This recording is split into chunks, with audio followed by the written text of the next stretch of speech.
పరిశుద్ధుడు మన రక్షకుడైన యేసుక్రీస్తు ప్రభు నామములో కూడి వచ్చిన మీ అందరికీ నా వందనాలు తెలియజేసుకుంటున్నానండి. ఈరోజు మన ధ్యానం నిమిత్తము తీతుకు రాసిన పత్రిక 2వ అధ్యాయం 14వ వాక్యాన్ని కనుక మనం చదువుకున్నట్లయితే, తీతుకు రాసిన పత్రిక 2వ అధ్యాయం 14వ వచనంలో అందునాను,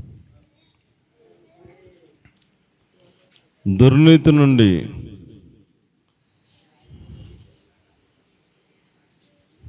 సత్క్రియలు చేసేవారిగా మారి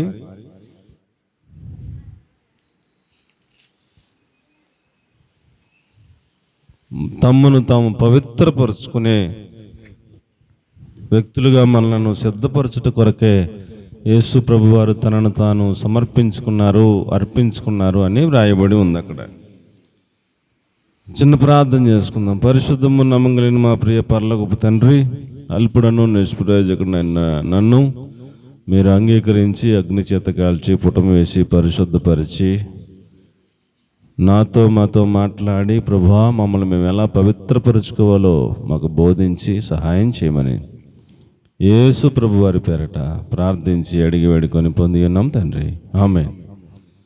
వీళ్ళరా మనం చదువుకున్న వాక్య భాగంలో తీతుకు రాసిన పత్రిక 2వ అధ్యాయం 14వ వాక్యంలో, సత్క్రియలందు ఆసక్తి గల ప్రజలను మనలను తయారు చేసి మనలను మనం పవిత్రపరుచుకునేలాగా చేసి అలాగ మనలను సిద్ధపరచడం కొరకే ఆయన తనను తాను అర్పించుకున్నారు అని రాసిపెట్టారు. ఇప్పుడు పిల్లరా మనలను మనం పవిత్రపరుచుకోవాలి. మనం ఏం చేసుకోవాలండి? పవిత్రపరుచుకోవాలి. అందుకనే ఆయన మనకు బదులుగా తన శరీరాన్ని నలగొట్టుకుంటకు తన ప్రాణమును పెట్టుటకు ఇష్టపడ్డారు. మనకు బదులుగా ఆయన బలియాగమయ్యారు. ఆయన మన నుంచి ఆశించేది, కోరుకున్నది ఏమిటంటే మనం పరిశుద్ధపరచబడాలి. ఏం చేయాలండి? మనం పరిశుద్ధపరచబడాలి. అంతే ఆయన కోరుకుంటున్నారు. కాబట్టి ప్రియులరా, యెహోవా పరిశుద్ధుడు అని రాయబడి ఉంది. కాబట్టి మీరును పరిశుద్ధులై ఉండవలెను అని రాయబడి ఉంది. ఆయన పరిశుద్ధుడు. ఆయన ఎదురుగా దూతలు నిలబడటానికి భయపడి ఆయన మహాపరిశుద్ధుడు, పరిశుద్ధుడు పరిశుద్ధుడు పరిశుద్ధుడు పరిశుద్ధుడని ఆయన సింహాసనాసీనుడై కూర్చుని ఉంటే ఆయన ముందు ఆయనను చూడటానికి కూడా ధైర్యం సరిపోక 2 రెక్కలతో తమ్మును తాము కప్పుకుంటారంట. దేవదూతలు 2 రెక్కలతో ఎగురుతూ ఉంటారంట. ఏండి? 2 రెక్కలతో కాళ్ళు, 2 రెక్కలతో ముఖం కప్పుకుని 2 రెక్కలతో ఎగురుతా ఆ దేవుణ్ణి చూడటానికి కూడా ధైర్యం సరిపోక స్వరం మాత్రమే వినబడుతూ ఉంటుంది. యెహోవా పరిశుద్ధుడు పరిశుద్ధుడు పరిశుద్ధుడు పరిశుద్ధుడు మహాపరిశుద్ధుడు అని ఆయనను దివారాత్రులు కొనియాడుతూ ఉంటారంట. పరిశుద్ధులలో మహాపరిశుద్ధుడు. అలాంటి దేవుని యొద్దకు మనం కూడా వెళ్ళాలి అని ఆయన సంకల్పించి, ఆయన కోరుకొని నాతో పాటు మీరు కూడా ఉండాలి నా కుమారులరా కుమార్తెలరా అని ఆయన కోరుకొని మనలను అలాగున ఆయనతో పాటు ఉండేటట్టుగా సిద్ధపరచుట కొరకు ఆయన మనకు బదులుగా మరణించాడు. ఇప్పుడు మనం ఆయన యొద్దకు వెళ్ళాలి అని అంటే ఆయన పరిశుద్ధుడు కనుక మనం కూడా పరిశుద్ధులమై వెళ్ళాలి. పరిశుద్ధత లేకుండా ఎవరును దేవుని చూడలేరు అని చెప్పి రాసిపెట్టారు ఇంకో చోట. కాబట్టి ప్రియులరా, మనలను మనం పరిశుద్ధపరచుకోవటం మనకి చేతనవ్వాల. మొదటిగా పరిశుద్ధపరచుకోవటం ఎలాగానంటే యాకోబు పత్రిక 4వ అధ్యాయం 8వ వాక్యాన్ని మనం చూస్తే, ద్విమనస్కులారా మీ హృదయమును పవిత్రపరచుకోండి అన్నాడు. ఏం చేయాలంట?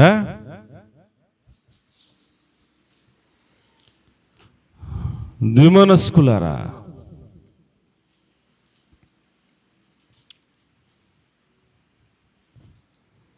యాకోబు పత్రిక 4వ అధ్యాయం 8వ వాక్యం,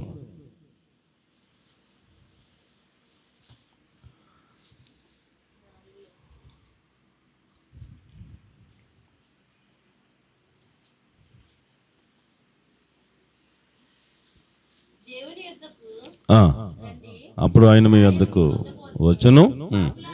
పాపులారా మీ చేతులను శుభ్రం చేసుకోండి, ద్విమనస్కులారా మీ హృదయములను పరిశుద్ధపరుచుకొనుడి అన్నాడు.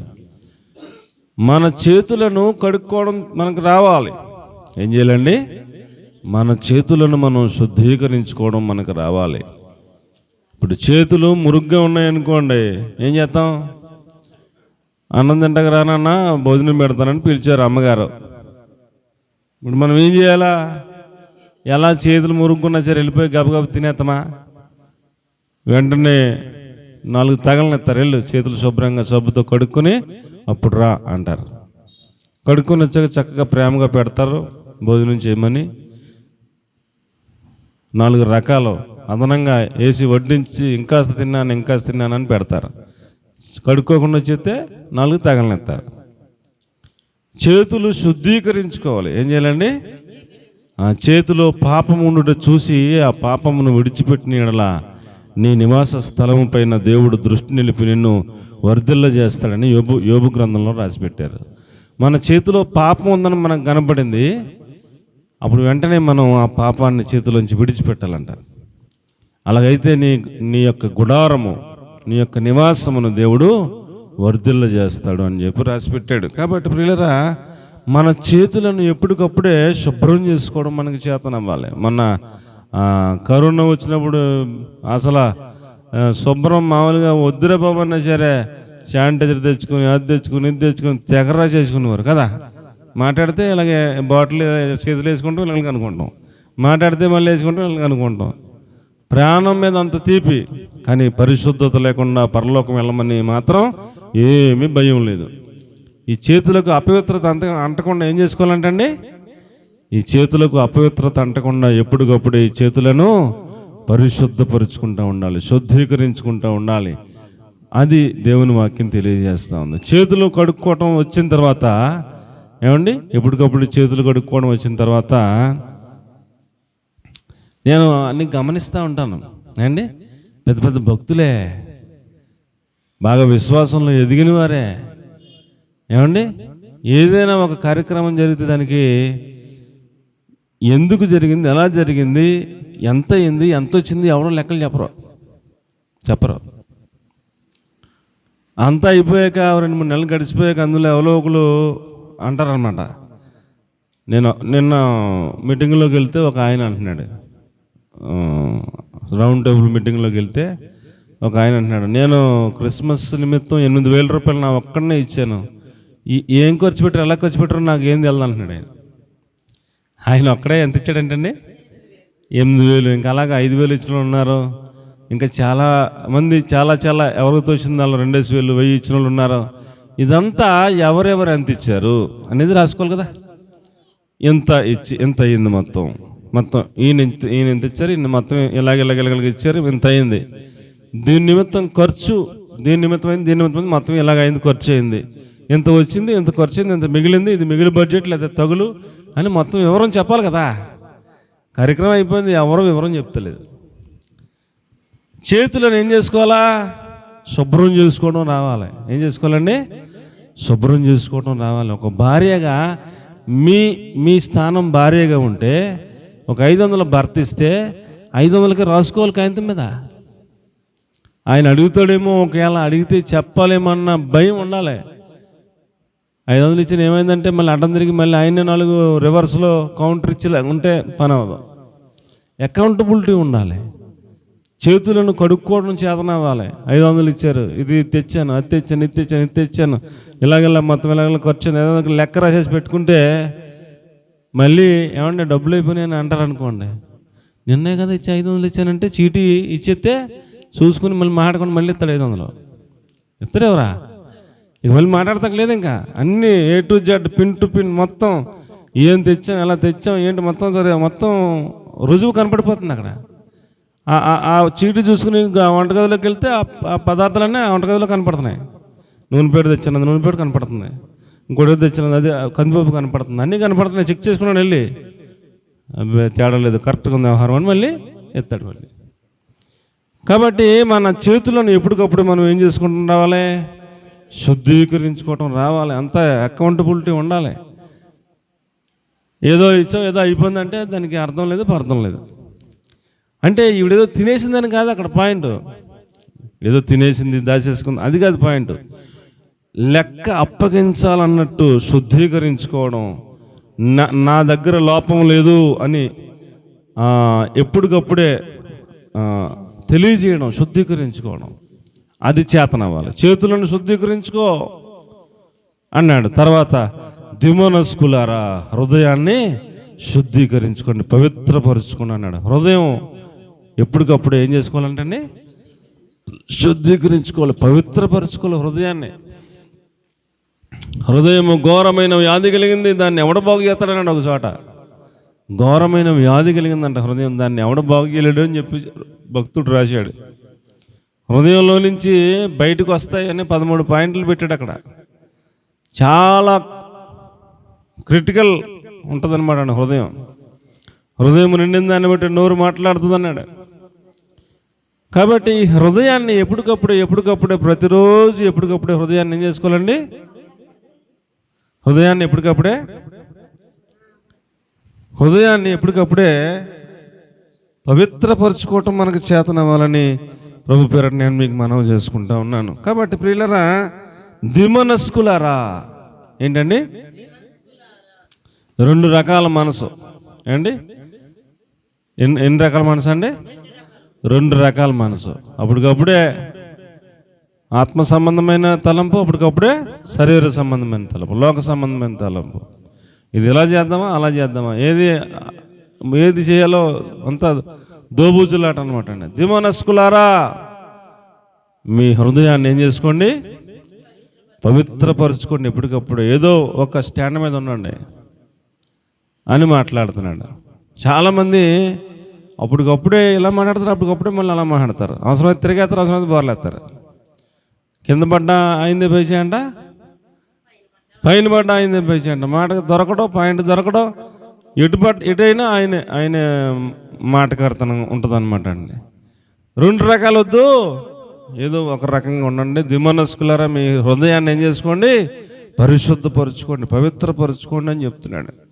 కాబట్టి ప్రియులరా, మనం ఈ లోకస్తుల వలె ఉండటానికి ఏమాత్రం వీలు లేదు అని దేవుని వాక్యం తెలియజేస్తూ ఉంది.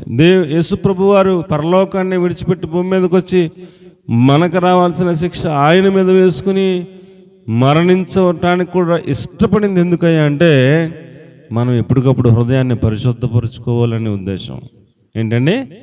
ఎప్పటికప్పుడే మన హృదయాన్ని పరిశుద్ధపరుచుకుంటూ ఉండాలని, ఎప్పుడు పరిశుద్ధంగా ఉండాలని ఆయన మన కోసం బలియాగం అయ్యాడు. కాబట్టి మనం ఈరోజు పరిశుద్ధంగా ఉన్నాం, రేపొద్దున పరిశుద్ధంగా ఉంటామో ఉండమో ఎవరో తెలుసు. పరిశుద్ధత అంటే ఏదో ఒక రోజుని పరిశుద్ధంగా ఉంటే జీవితకాలం పరిశుద్ధంగా ఉంటారా? నేను గ్యారంటీయా? ఏమి లేదు. చచ్చిపోయేదాకా మరణం వరకు ఈ పరిశుద్ధత కాపాడుకుంటూ ఉండాలి. అపవిత్రత అనేది అంటకుండా కాపాడుకుంటూ ఉండాలి, జాగ్రత్త పడుతూ ఉండాలి, ప్రభు సహాయాన్ని కోరుకుంటూ ఉండాలి. బైబిల్ గ్రంథంలో పెద్ద పెద్ద భక్తులే, నీతిమంతులే అపవిత్రులైపోయారు, పడిపోయారు. మనమేం పెద్ద నేను సూపర్ అనుకుంటాకేం లేదు. ఎప్పటికప్పుడే హృదయాన్ని ఏం చేసుకోవాలండి? పరిశుద్ధపరుచుకోవాలి. ఈరోజు పొద్దున్నే కొండలు తోముకున్నాం, మళ్ళీ అన్నం వండుకున్నాం, కూర వండుకున్నాం, మళ్ళీ ప్లేట్లు పెట్టుకుని తినేసాం, మళ్ళీ అన్ని కొండలేని, మళ్ళీ సాయంత్రం మళ్ళీ ఏం చేయాలా? మళ్ళీ శుద్ధి చేసుకుంటున్నాలా? ఏ పూటకపోట ఇంట్లో ఎలా శుద్ధి చేసుకుంటున్నామో అలాగే ఏ రోజుగా రోజు హృదయాన్ని పవిత్రపరుచుకుంటూ ఉండటం మనం నేర్చుకోవాలని దేవుని వాక్యం తెలియజేస్తూ ఉంది. మరి ఎప్పుడో 10 సంవత్సరాల క్రితం మారు మనసు పొందామండి, బాప్తిస్మం కూడా తీసుకున్నామండి, అప్పుడే పరిశుద్ధపరుచుకున్నామండి. మరి అప్పటి నుంచి ఎప్పుడు దాకా పరిశుద్ధంగా ఉందా? నీ పల్లెము బయట చాలా శుభ్రంగా తుడిచేసావు, తలతల మెరిచిపోతాం, లోపల మాత్రం నేను తొందర బాబు అందులో అన్నం పెట్టి తింటే మొత్తం పోతావు. లోపల మాత్రం శుద్ధి చేరి మీరు బయట మాత్రం శుభ్రం చేస్తారు, చూసేవాడికి తల మెరిచేలాగా ఉంటుంది. అబ్బాయి ఎంత పరిశుద్ధుడు అనుకుంటాడో, లోపల మీకు చాలా మంది బాబుని పరిచయాలతో దేవుడు సూటిగా లోపల కడుక్కోండి అని చెప్పాడు. ఏం కడుక్కోవాలంట? లోపల కడుక్కోండి అని చెప్పాడు. కాబట్టి ప్రియులరా, హృదయాన్ని మనం ఎప్పటికప్పుడే కడుక్కుంటూ ఉండాలి, పరిశుద్ధపరుచుకుంటూ ఉండాలి, శుద్ధీకరించుకుంటూ ఉండాలని దేవుని వాక్యం మనకు తెలియజేస్తూ ఉంది. హెబ్రీ పత్రికలో కనుక మనం చూస్తే ప్రియులారా 9వ అధ్యాయం 13, 14 వచనాల్లో మన సాక్షికి కల్మషము తోచకుండానట్లుగా మన మనస్సాక్షిని యేసు రక్తము ఎంతో ఎక్కువగా శుద్ధి చేస్తుంది అన్నాడు. చదవమ్మా. హెబ్రీ 9, 13, 14. ఏలయనగా మేకల యొక్కయు గొర్రెల యొక్కయు ఎడ్ల యొక్కయు రక్తము మైల పడిన వారి మీద బూడిద చల్లుటయు శరీర శుద్ధి కలుగునట్లు పాత నిబంధన గ్రంథంలో అలాగా శుద్ధీకరిస్తూ ఉండేవారు, అలాగున పవిత్రపరుస్తూ ఉండేవారు సాదృశ్యంగా. అలాగే పరిశుద్ధత వచ్చిన ఎడల అంతకంటే పరిశుద్ధమైన యేసు రక్తం అంటాడు. చదవండి. నిత్యుడగు ఆత్మ ద్వారా తన్ను తాను దేవునికి నిర్దోషిగా అర్పించుకున్న క్రీస్తు యొక్క రక్తము నిర్జీవ క్రియలను విడిచి జీవము గల దేవుణ్ణి సేవించుటకు మీ మనస్సాక్షిని ఎంతో ఎక్కువగా శుద్ధి చేయును అన్నాడు. దేవునికి స్తోత్రం కలిగిన గాక. మేకల యొక్క రక్తం, గొర్రెల యొక్క రక్తం ఇలా ప్రోక్షించుట ద్వారానే పరిశుద్ధత వస్తే పాత నిబంధన గ్రంథంలో క్రీస్తు ప్రభుల వారి రక్తం పరిశుద్ధమైన రక్తం, నిర్దోషమైన రక్తం, మన కొరకు చిందింపబడిన ఆ రక్తం మరి ఎక్కువగా మన మనస్సాక్షిని ఎంతో ఎక్కువగా ఏం చేస్తుందండి, శుద్ధి చేస్తుంది అన్నాడు. ఏమండి, మనకి లోపల మనస్సాక్షి అనేది పెట్టాడు దేవుడు. ఏం పెట్టాడండి? మనస్సాక్షి అనేది పెట్టాడు. జంతువులకి అది పెట్టలా. జంతువులకి ఆ మనస్సాక్షి అన్నది పెట్టలేదు.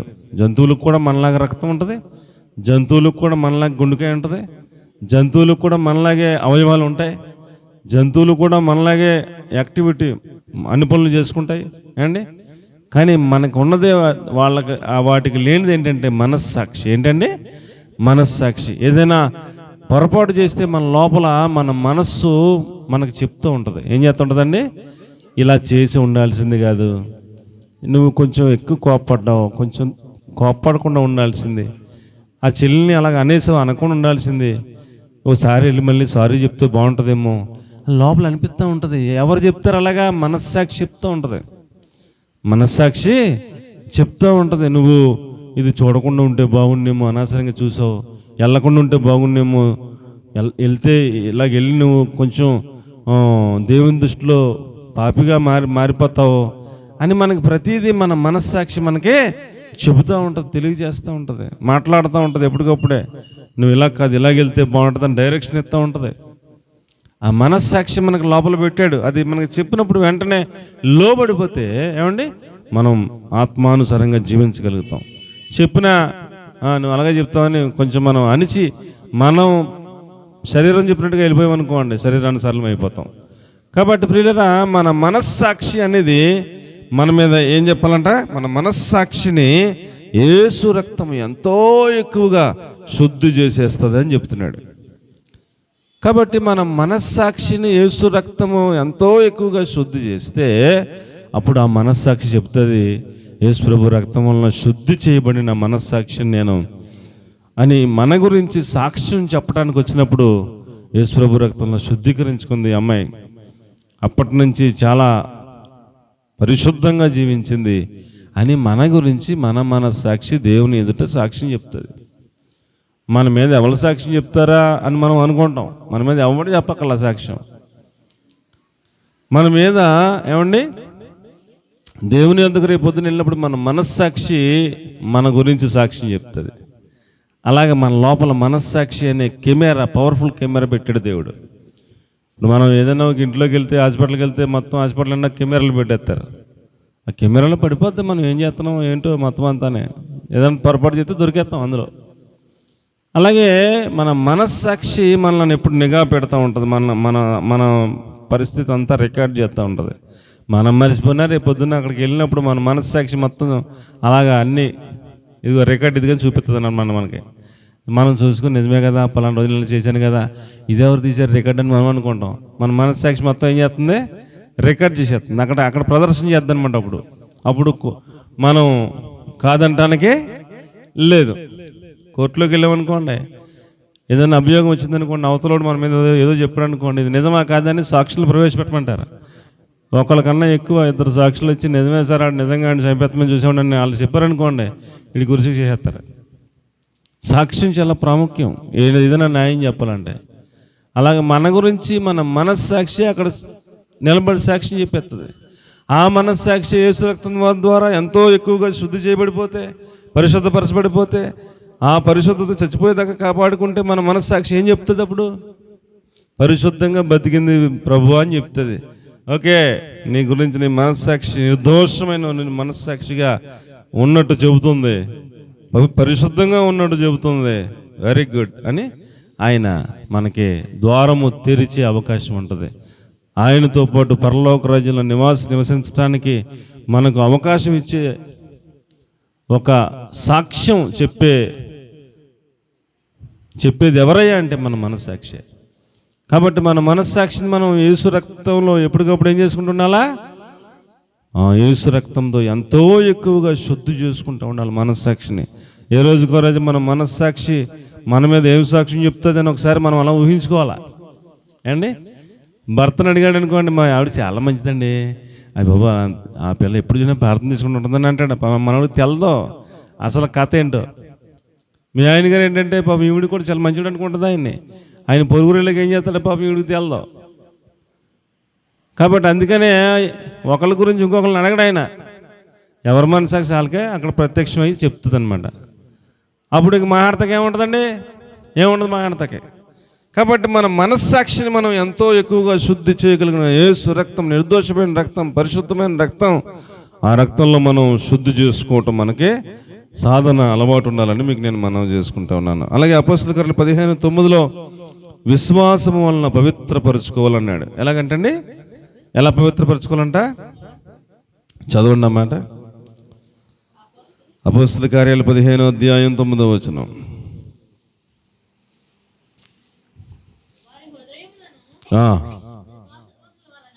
వారి హృదయములను విశ్వాసము వలన పవిత్రపరచి మనకును వారికి ఏ భేదమైనను కనుపరచలేదు దేవుడు అని చెప్పాడు. ఏమండి? ఇలా చూడండి అమ్మా, యూదులు అంటే దేవుని పిల్లలు. యూదులు ఎవరండి? దేవుని పిల్లలు, ఆయన సొత్తు, ఆయన జనాంగం.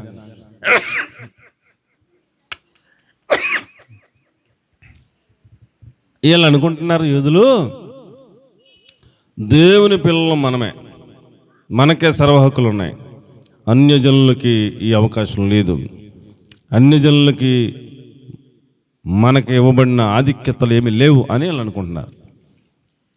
పేతురు గారు అలాగే అనుకున్నాడు.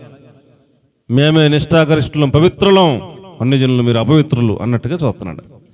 చూస్తుంటే దేవుడు అన్నాడు, ఒక దర్శనం చూపించాడు. 4 చెంగులు దుప్పటాల దిగిందంట, చతుష్పాద జంతువులు, 4 కాళ్ళ జంతువులన్నీ కనపడ్డాయంట.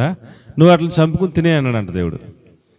నిషిద్ధమైనది ఎప్పుడు నా నోట్లోకి రాలేదు, అపవిత్రమైనది ఎప్పుడు నేను తినలేదు, నన్ను చంపుకుని తినమంటున్నావు ప్రభువా, నేను తిన్నాడు. నేను పవిత్రపరిచాను, నువ్వు తిన్నాను అంటున్నాడు దేవుడు.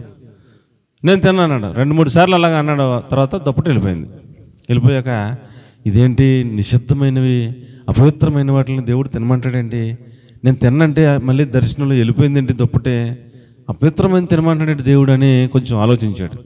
ఆ తర్వాత కొర్నేలు దగ్గర నుంచి 2 రావడం, ఈయన్ని పిలవడం, ఈయన కిందకెళ్ళి మాట్లాడటం, దేవుని దూత దర్శనంలో మా యజమానుడు కనిపించాడంటండి, మీరు ఇక్కడ ఉన్నారని తెలియపరిచాడంటండి, మిమ్మల్ని రమ్మని మా యజమానుడు ఆహ్వానించారండి, మీరు వచ్చి వాక్యం చెబితే మేమందరం రక్షింపబడతామని దేవుడే చెప్పాడండి అని అంటే, అన్ని జనులకు కూడా దేవుడు మనకిచ్చినంత ఆధిక్యత ఇచ్చాడనమాట, అవకాశం ఇచ్చాడనమాట, వాళ్ళకు కూడా రక్షణ పొందే ఛాన్స్ ఉందన్నమాట అని అర్థం చేసుకుని ఏది నిషిద్ధమైంది కాదు అని అప్పుడు దాకా విశ్వాసం మాకే విశ్వాసం అనుకున్నాడు.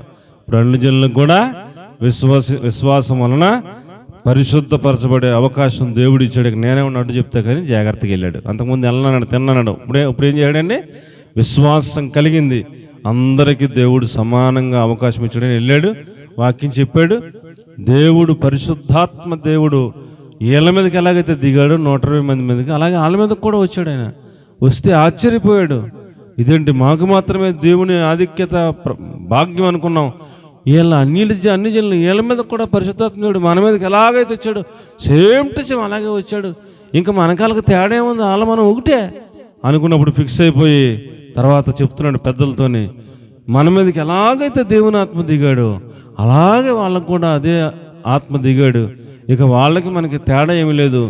దేవుడు విశ్వాసం వలన ఎవరినైనా పరిశుద్ధపరుస్తున్నాడు.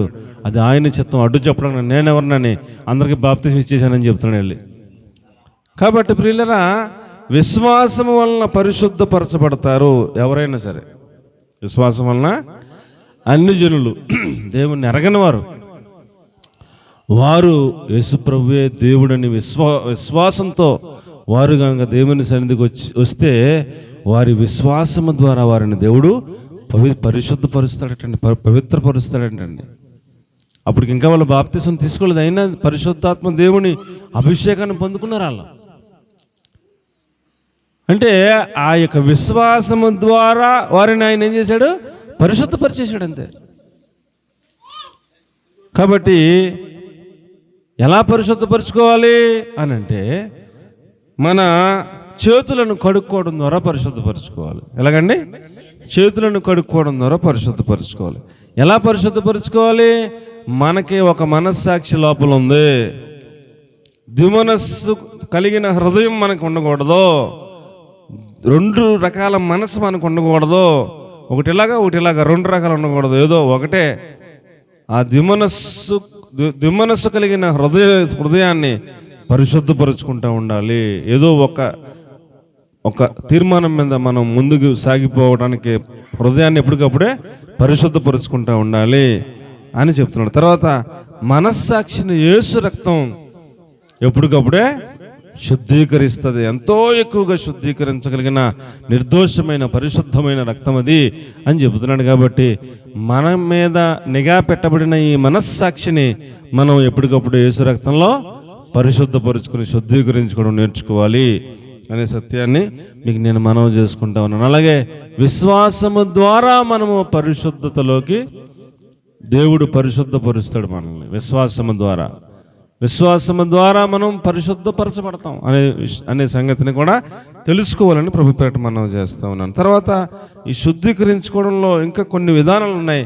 అందులో ఒక మాట చెప్పి నేను ముగిస్తాను అండి, టైం అవుతుంది. లూకాసు వార్త 7వ అధ్యాయం 44వ వాక్యాన్ని చదువుకుందాం. ఒక పాపాత్మురాలైన స్త్రీ వచ్చిందంట యేసుప్రభు వారు ఆ ఇంట్లో. 7:44 లోక 7:44 యేసుప్రభు వారు ఒక ఇంట్లో కూర్చుని ఉన్నారు. ఆ స్త్రీ వైపు తిరిగి సీమోనుతో ఇట్లా, నేను ఈ స్త్రీని చూస్తున్నావే, నేను నీ ఇంట్లోనికి రాగా నీవు నా పాదములకు నీళ్లు ఇవ్వలేదు, కానీ ఈమె తన కన్నీళ్లతో నా పాదములను తడిపి తన తల వెంట్రుకలతో నా పాదములను తుడిచెను అంటున్నారు. ఆమె ముద్దు పెట్టుకోవడం మానలేదు అంటున్నాడు. ఇంకేమంటున్నాడండి? నీవు నన్ను ముద్దు పెట్టుకోనలేదు, కానీ నేను లోపలికి వచ్చినప్పటి నుంచి ఈమె నా పాదములను ముద్దు పెట్టుకునుట మానలేదు అంటున్నాడు. ఇంకా అంటలేదు, కానీ ఆమె నా పాదములకు అత్తరు పూసెను అంటున్నాడు. ఏమండి? ఇప్పుడు నా వైపు చూడండి. ఆమె యేసుప్రభు పలానా ఇంట్లో ఉన్నారని తెలుసుకుంది. ఆమె పరుగున వచ్చింది. ఆ సీమోన్ అనే ఆయన పిలిచాడు యేసుప్రభుని, మా ఇంటికి రండి అని. వెళ్ళాడు. ఆయన భోజనం పెడతానన్నాడు. భోజన ఏర్పాట్లు జరుగుతున్నాయి. కూర్చున్నారు. యేసుప్రభు శిష్యులు అలా కూర్చున్నారు. ఆయన పలానా ఇంట్లో ఉన్నాడని తెలిసి ఒక పాపాత్మురాలైన స్త్రీ, ఎవరండి? పాపాత్మురాలైన స్త్రీ ఆ లోపలికి వచ్చింది. ఆ యేసుప్రభు కూర్చున్న దగ్గర ఆవిడ కూడా కూర్చుని ఆయన పాదాల దగ్గర కరెక్ట్గా కూర్చుని వచ్చిన కాడి నుంచి ఏడుతూనే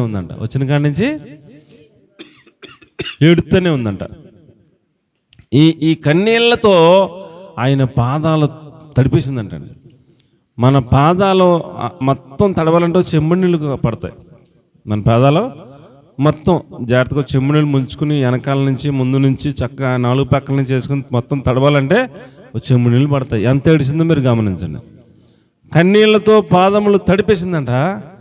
మళ్ళీ తల వెంట్రుకలతో, స్త్రీలకి వెంట్రుకలు పొడుక్కుంటాయి కదండి, తల వెంట్రుకలతో తుడుస్తుందంట. కన్నీళ్లతో కడిగిన తర్వాత తల వెంట్రుకలతో తుడిసిన తర్వాత పాదములను ముద్దు పెట్టుకోవడం మానలేదంట. ఆమె అత్తరు కూడా తెచ్చిందంట. అత్తరు ఆయన పాదములకు తర్వాత పూసిందంట. 4 పనులు చేసింది ఆవిడ.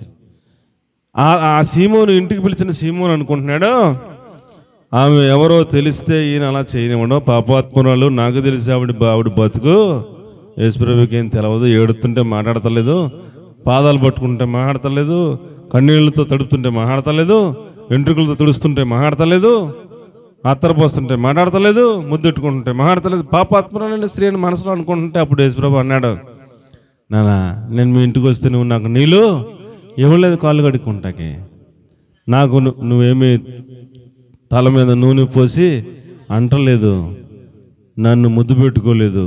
కానీ ఆమె విస్తారమైన పాపాలు చేసింది. నిజమే, నువ్వు అనుకున్న లోపలగా అది నిజమే. కానీ ఆమె నన్ను విస్తారంగా ప్రేమించింది, పశ్చాత్తాపంతో కన్నీటితో ఒప్పుకుంది. అది నాకు తెలుసు, నీకు తెలీదు. ఆమె విస్తారమైన పాపములు క్షమించబడ్డాయని చెప్పాడు. దేవునికి స్తోత్రం కలిగిన గాని. ఒక వ్యక్తి శుద్ధీకరించబడాలంటే హృదయంలో నుంచి పశ్చాత్తాపంతో కన్నీటితో ఒప్పేసుకుంటే శుద్ధీకరించబడిపోతారు. మొత్తం క్లీన్ చేసేస్తాడు దేవుడు. ఎప్పుడైతే దైవ చిత్తానుసారమైన దుఃఖం వస్తుందో, కన్నీళ్ళు వస్తాయో, ఆ పాపాలన్నీ గుర్తొచ్చి కన్నీళ్లతో పశ్చాత్తాపంతో ఒప్పేసుకుంటామో అది ప్రభువు చూస్తాడు. ఆ పశ్చాత్తాపన కన్నీటిని, మన పాపాలన్నిటిని శుద్ధీకరించేస్తాడు, పరిశుద్ధపరిచేస్తాడు. ఎప్పుడైతే మన పాపాలు ఒప్పేసుకున్నామో ఆయన శుద్ధీకరించేశాడో లోపల ఒక బరువంతా దిగిపోయినట్టు ఉంటుంది, తేలిక పడినట్టు ఉంటుంది, పీస్ వస్తుంది, శాంతి వస్తుంది, సమాధానం వస్తుంది, నెమ్మది వస్తుంది. నాకు నా ప్రభు నాలోకి వచ్చాడు అన్న నిర్ధారణ కనిపిస్తుంది. ఒక ఆనందం ఆ హృదయంలో నిండా ఒక ఆనందం కనపడుతుంది, ఆ ముఖంలో ఆనందం కనపడుతుంది. 1 కోటి రూపాయలు ఉన్నవాడికి కూడా ఆ ఆనందం ఉండదు. ఏ క్లాస్ అయిన కార్లు, ఏ క్లాస్ అయిన డబ్బు, ఏ క్లాస్ అయిన విలాసాలు, ఏ క్లాస్ అయిన ఎంతో సుఖపడాలని అతనికి కావలసినంత డబ్బున్న ఆ ఆనందం, ఆ సంతోషం వాళ్ళ ముఖంలో కనపడదు. ఎప్పుడు ఎంతన్నా విచారంగానే ఉంటారు. కానీ ఎప్పుడైతే పాపాలన్నీ ఒప్పుకున్న వ్యక్తి, పరిశుద్ధపరచబడిన వ్యక్తి, పశ్చాత్తాపడిన వ్యక్తి, శుద్ధీకరించబడిన వ్యక్తి ముఖంలో ఎలా ఉంటుందండి? ముఖంలో చాలా ఆనందం ఉంటుంది, శాంతి ఉంటుంది, సమాధానం ఉంటుంది. కాబట్టి మనల్ని మనం పరిశుద్ధపరుచుకునే ఒక విధానం ఏమిటంటే పశ్చాత్తాపంతో పాపాలను ఒప్పుకోవడం. మనము పరిశుద్ధపరచబడే విధానాల్లో మనం శుద్ధీకరించుకునే విధానాల్లో ఒకటి అని నేను మీకు మనవి చేస్తూ ఉన్నాను. యాకోబు గారు అండి, అన్నయ్య చంపేస్తాడని ఒక పక్కన భయం. మీ అన్న నీ మీద బాగా కోపం పెట్టుకున్నాడు, చంపేస్తాడు నాన్న అమ్మే పిలిచి, మా అన్నయ్య పలానా ఊర్లో ఉంటాడు, మీ మేనమామ దగ్గరికి వెళ్ళిపో, ఆడి కోపం చల్లారక మళ్ళీ నీ కబురు పెడతాం, అప్పుడు వద్దుగాని అప్పుడు దాకా రాకం అని ఆవిడ పంపించే ముందు మళ్ళీ నాన్న దగ్గర తీసుకెళ్ళి, అయ్యా ఏదో జరిగిపోయింది, ఆడ ఆశీర్వాదాలు ఇడిగొట్టేసాడు, నిన్ను ఇడి మీద ఆడు పీకి దాకా పెట్టుకున్నాడు, చంపేస్తాక చూస్తున్నాడు, చిన్న ప్రార్థన చేసి మా అన్నయ్య వాళ్ళ ఇంటికి పంపేద్దాం అనుకుంటున్నాను, నేను ప్రార్థన చేసి పంపేయ్యా అంటే భార్యతో మరి ఏం చేస్తాడు, ఇంకా భార్య మాటిని సరే అని ప్రార్థన చేసి పంపేస్తే మనోడు బయలుదేరిపోయి, మరి అప్పుడు ఆ రోజుల్లో బండ్లు మరి ఏం లేవు కదా, నడుచుకుంటూ వెళ్ళిపోతున్నాడు. చీకటడిపోయింది. అలా మేనమామ ఇంటికి ఇంకెళ్ళా. అది భీకర అరణ్యం అంట. ఏంటండి, పుల్లాగా ఇలాగ రోడ్లు కాదు, ఒక 10-20 ఏళ్ళ క్రితం ఇక్కడ చూస్తే మీకు మామూలుగా ఇది కూడా అడవిలాగా ఉంది, పాములు ఇవన్నీ కదండి, చాలా అడవే ఇది. ఒక 20 ఏళ్ళ క్రితం. మరి ఇప్పుడు అధికాండం ఎలాగ ఉంటుందండి? భీకర అరణ్యం, భయంకరమైన పాములు, తేళ్ళు, విషసర్పాలు, పుల్లు, సింహాలు ఏమున్నాయో. అక్కడ కానీ మనిషి తెల్లారిదాకా బతుకుంటామన్నది అసాధ్యం. అక్కడ రాశాడు, భీకర అరణ్యంలో, పాడైన ఎడారిలో అక్కడ దాకా వచ్చి సెక్రటరీ పొంది ముందుకెళ్తాక కనపడతలేదు, వెనక్కి వస్తాక దారి ఇంకా అది అవకాశం లేదు. అక్కడే ఒక రాయి ఉందంట, రాయిని తీసుకుని అక్కడ తలగల్లాగా అలా పెట్టుకుని మోకాళ్ళు వేసి చిన్న ప్రార్థన చేసుకున్నాడంట. ఏం చేశాడంటండి? చిన్న ప్రార్థన చేశాడంట. అంతకుముందు ప్రార్థన చేస్తాం మనకి పెద్దగా అలవాటు లేదు చిన్నప్పటి నుంచి. ప్రభువా,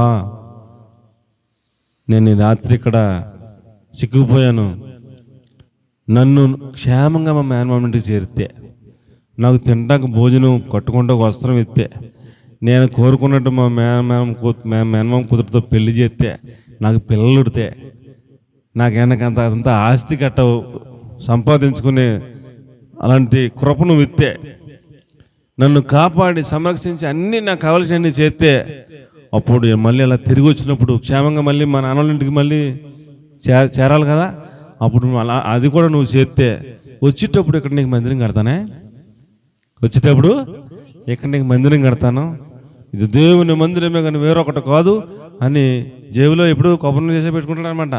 ఆ నూనె తీసి అక్కడే అభిషేకించినట్టుగా వేసి, ఇది దేవుని మందిరమే అని నేను నీకు ఇలాగ వచ్చినప్పుడు దశంభాగం కూడా ఇస్తానే అని చిన్న ప్రార్థన చేసుకున్నాడంట. ఏదో వచ్చిరని ప్రార్థన. మరి సకల లోకాన్ని సృష్టించిన మహాదేవుడు నువ్వు ఇచ్చే దశంభాగం కోసం నేను ఏం చేయాలా? కాపాడాలి, సంరక్షించాలి, ఈ అరణ్యంలో చచ్చిపోకుండా నీ చుట్టూ కాపలా పెట్టాలి, మళ్ళీ క్షేమంగా మేనమామింటికి తీసుకెళ్ళాలి, పెళ్లి చేయాలి, నువ్వు అనుకున్న పిల్లతోనే పిల్లలు పుట్టించాలి, నిన్ను బాగా అభివృద్ధి చేయాలి, మళ్ళీ నేను ఇక్కడ తీసుకురాలి, అప్పుడు నువ్వు దశంభాగం అయితే దశంభాగం కోసం ఇన్ని పనులు చేయాలి పాపం. ఆయన చేసి ఎప్పుడు ఇస్తావని చూడాలి పాపం. అని మరి ఏమీ లేదు కదా ఆయనకి. అందుకని మనోడు అలాంటి ప్రార్థన చేసుకుంటే అండి, ఆయన ఆ తింగర ప్రార్థన ఏదో ఆయనని అలా ప్రార్థన చేసుకున్నట్టు అంతే అండి. ఎవరికైనా అండి అరణ్యంలో భీకర ఎడారిలో ఏ పక్క నుంచి పాముతో తెలియదు, ఏ పక్క నుంచి తేలితో తెలియదు, ఏ పక్క నుంచి విసర్పం వస్తుందో తెలియదు, ఏ పక్క నుంచి ఏ ఏ ఏ క్రూర మృగం వస్తుందో తెలియదు. అంత భయంకరమైన ఎడారిలో ఏ క్షణం చచ్చిపోతాను అన్న భయంతో నిద్రాడద్దండి. ఎవరికైనా నిద్రాడద్దా? చిన్న ప్రార్థన చేసుకుని ఏ క్లాస్గా రాయిలా కట్టుకుని పడుకుని నిద్ర వస్తాడండి. ఏ క్లాస్గా నిద్ర పట్టేసిందండి. ఎలా పట్టేసిందంటారా? చిన్న ప్రార్థన చేసుకుంటే దేవుడు అతడి చుట్టూ ఆవరించాడంట. ఏం చేశాడంటే దేవుడు అతడిని చుట్టూ ఆవరించి తెల్లవారేదాకా అతడిని కాపాడేను అని రాసిపెట్టుందండి. దేవుడు వచ్చేసాడంటే వచ్చేసి చుట్టూ ఆవరించి ప్రొటెక్షన్గా అతడిని తెల్లవారేదాకా కాపాడాడంటండి. అప్పుడు తెల్లవారేదాకా లేచి ఆహా అనుకుని జాగ్రత్తగా మేనమామ ఇంటికి వెళ్ళిపోయాడు. 20 సంవత్సరాలు మళ్ళీ ప్రార్థనలు ఏం లేదు. 20 సంవత్సరాలు అటేపటి నుంచి మళ్ళీ వచ్చేసే కూడా అన్నట్టుగా దశంభాగం ఆ మందిరం అట్లా వాళ్ళ అన్నగారితో సమాధానం పడి ఇప్పుడు వెళ్ళిపోయాడు. సుక్కోతులో పాకలేసుకున్నాడు. ఎప్పుడో తర్వాత ఎన్ని గుర్తు చేస్తే దేవుడు అప్పుడెప్పుడో వచ్చి శుద్ధీకరించుకున్నాడు. అప్పుడు మనము నాకు దర్శనం ఇచ్చిన దేవుని మందిరం అక్కడ ప్రదేశానికి వెళ్తాను, మిమ్మల్ని మీరు శుద్ధీకరించుకోండి అన్నాడు భార్యలతో. అప్పుడు వాళ్ళ చెవులుకున్న పోగులన్నీ తీసేశారు, శుభ్రంగా స్నానాలు చేసుకున్నారు, తెల్లని వస్త్రాలు అన్నీ రాసిపెట్టాడు అక్కడ, ధరించుకున్నారు. దేవుని దగ్గరికి వెళ్తున్నామని శుద్ధీకరణ చేసుకుని వెళ్ళారు. అప్పుడు ప్రభుని ఆరాధించాడు. అప్పటి నుంచి అతడిని దేవుడు ఆశీర్వదించడం మొదలుపెట్టాడు. కాబట్టి ప్రియులారా, మనలను మనం ఏం చేసుకోవాలి? శుద్ధీకరించుకోవాలి. చిన్న ప్రార్థన చేస్తేనే అంత దేవుడు ప్రొటెక్షన్ ఇచ్చాడు, ఆశీర్వాదం ఇచ్చాడు. కాబట్టి మనం ఎప్పటికప్పుడే మనల్ని మనం ఏం చేసుకోవాలండి? శుద్ధీకరించుకోవాలి. కన్నీటి ప్రార్థన చేశాడు యాకోబు గారు. ఏం చేశాడండి? ఒక రాత్రి అంతా వాళ్ళ అన్నగారు తెల్లారితే చంపేస్తాడండి. ఏండి మనోడికి ఏదైనా కష్టం వస్తే అంత ప్రార్థన పరుడు ఉండడు, కష్టం లేకపోతే అసలు ప్రార్థన మొత్తం మర్చిపోతాడు. 2 రకాలుగా ఉంటుంది అనమాట మనోడితో. ప్రార్థన మొదలెడితే దిగడక మోకాళ్ళు దిగడం, ప్రార్థన ఆపడం, కన్నీళ్ళు ఆగం, అంత ప్రార్థన చేస్తాడు. అంత బాగుంటే అసలు ప్రార్థనగా రాడు.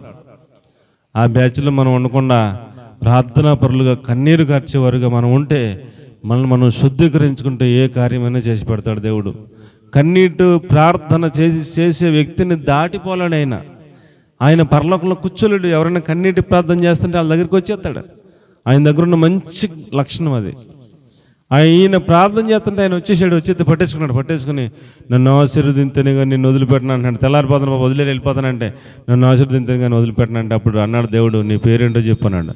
ఒప్పేసుకున్నాడు. పశ్చాత్తాపం, లోపల నుంచి కన్నీళ్ళు వచ్చేస్తున్నాయి, లోపల నుంచి పశ్చాత్తాపం వచ్చేది. నేను యాకోబుని ప్రభు, నేను యాకోబుని, మా నాన్న మోసం చేశాను, మా అన్నని మోసం చేశాను, నా బతికంత మోసమే, నేను ఒప్పేసుకున్నాను ప్రభు అని ఒప్పేసుకుని యాకోబు అన్నాడు. నువ్వు చెప్పిన ఆ మాటను బట్టి నేను ఇశ్రాయేలుగా మారుస్తున్నాను, దేవునితో మనుషులతో పోరాడి గెలిచిన వాడిగా నిన్ను మారుస్తున్నాను, ఎక్కడి నుంచి నువ్వు ఇశ్రాయేలు అని చెప్పేసి ఒక దెబ్బ కొట్టి వెళ్ళిపోయాడు.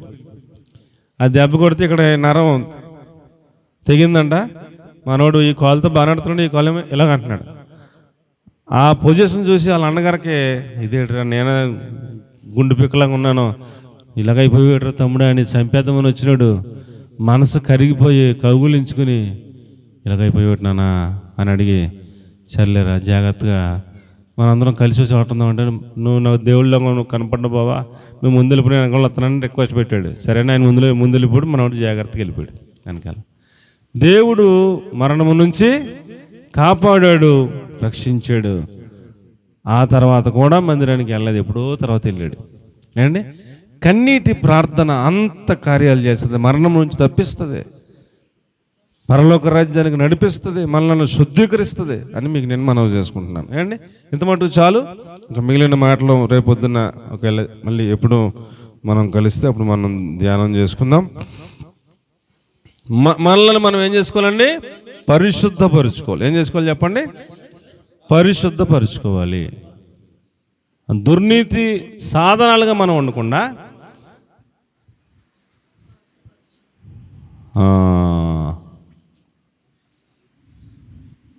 మంచి క్రియలు చేస్తూ సత్క్రియలు చేసేవారిగా మనం తయారవుతూ మనల్ని మనం పవిత్రపరుచుకునే వారిగా ఉండాలనే ఆయన మనకు బదులుగా తనను తాను అర్పించుకున్నారు అని చెప్పాడు. కాబట్టి మనము దుర్నీతి నుంచి బయటికి రావాలి. కొన్ని రోజులు అది ధ్యానం చేసుకున్నాం. తర్వాత సత్క్రియలు చేయాలి, అది ఒకరోజు 2 రోజులు ధ్యానం చేసుకున్నాం. ఇప్పుడు మనల్ని మనం పవిత్రపరుచుకోవాలి. అలా మనం పరుచుకోవాలనే ఉద్దేశంతోనే ఆయన మనకి బదులుగా ఆయన తను తాను అర్పించుకున్నారు అనే విషయాన్ని మర్చిపోకుండా మనల్ని మనం ఎప్పటికప్పుడే పవిత్రపరుచుకుందాం, పరిశుద్ధపరుచుకుందాం. అట్టి కృప దేవుడు మనందరికీ అనుగ్రహించును గాక. ఆమేన్. పరిశుద్ధమైన తండ్రి, విత్తబడిన వాక్యం నిరుగట్టు ఫలం చేయండి, దుష్టుడు ఎదిపోకుండా సహాయం చేయండి.